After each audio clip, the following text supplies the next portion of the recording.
Hello student, welcome to your social science class.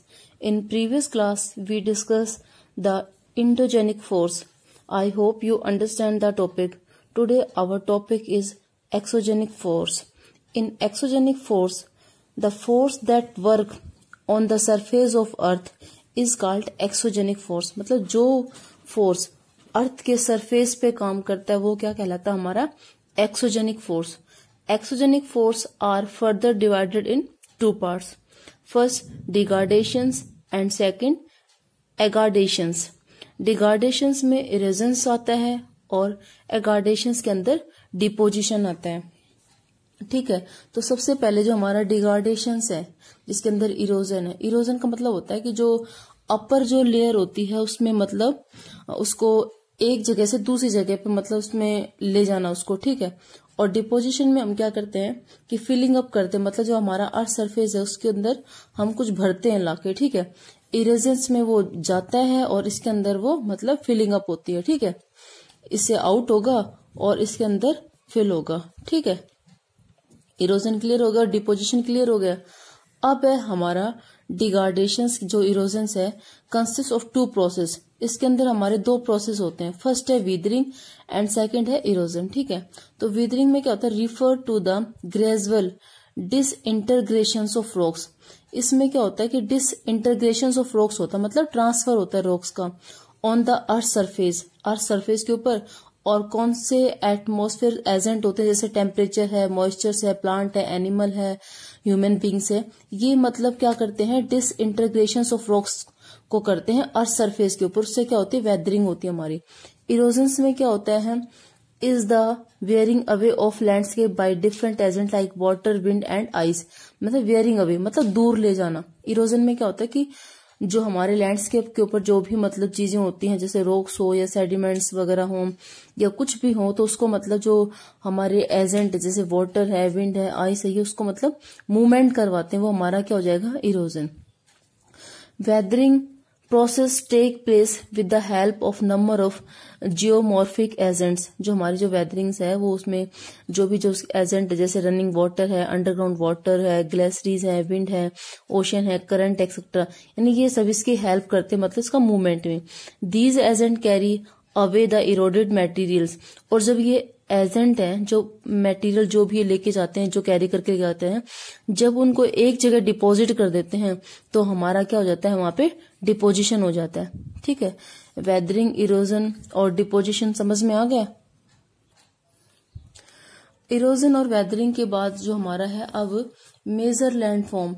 Major landform के अंदर क्या होता है, वर्क ऑफ रनिंग वाटर और रिवर का मतलब जो भी काम होता है वो हम पढ़ेंगे. जैसे लैंडफॉर्म के अंदर हम आइस का भी मतलब वर्क पढ़ेंगे, ग्लेशियर्स का भी पढ़ेंगे, वाटर का भी. तो सबसे पहले हम इसमें वाटर और रिवर का पढ़ रहे हैं. ठीक है, मेजर लैंडफॉर्म्स के अंदर ये इंक्लूड होते हैं.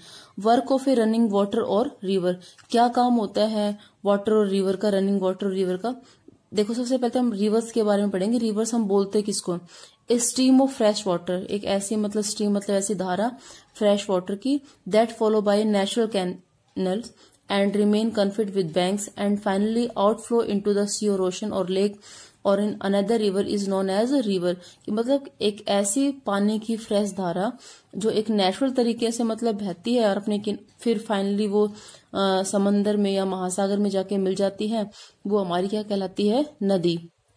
River is the most important geomorphic agent. और रिवर है वो एक बहुत ही इम्पोर्टेंट जियोमॉर्फिक एजेंट है हमारा. It create number of erosional and depositional landform. ये बहुत ज्यादा इरोजनल और डिपोजिशनल लैंडफॉर्म मतलब क्रिएट करती है. मैंने आपको बताया था कि जो इरोजनल जो मूवमेंट्स के अंदर हमारे मतलब किसी चीज को एक जगह से उठाना, और डिपोजिशन में क्या होता है, किसी चीज को वहां पे डिपोजिट करना. तो जो वर्क है रिवर का वो दो तरीके से होता है, इरोजनल भी होता है और डिपोजिशनल भी होता है. तो सबसे पहले हम इसका जो इरोजनल लैंडफॉर्म जो मतलब ये हटाती है जो चीजें वो पढ़ेंगे. सबसे पहले है रिवर वैली.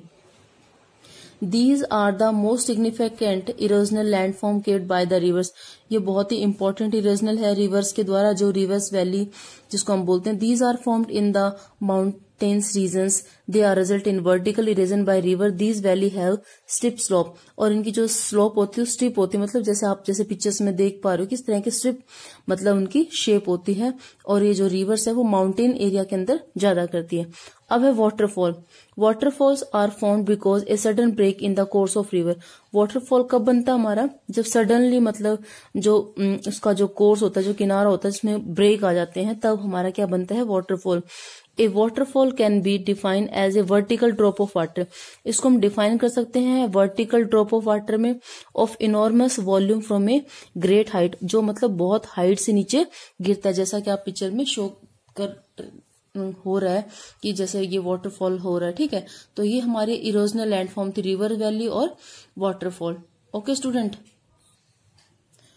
नेक्स्ट हमारी जो इरोजनल लैंडफॉर्म है रिवर्स का वो है meanders. When the river enter the plains, जब जो रिवर है हमारे प्लेन्स एरिया के अंदर एंटर करती है तो वो क्या करती है, twist and turn forming large bands, मतलब बैंड की तरह, जैसे आप पिक्चर में देख पा रहे हो कि बैंड की तरह मतलब वैसे मूवमेंट करते हैं, ये हमारे क्या कहलाते हैं, मेंड्रस। ठीक है, अब नेक्स्ट है हमारा उसका जो इरोजनल फॉर्म है ऑक्स बो लेक।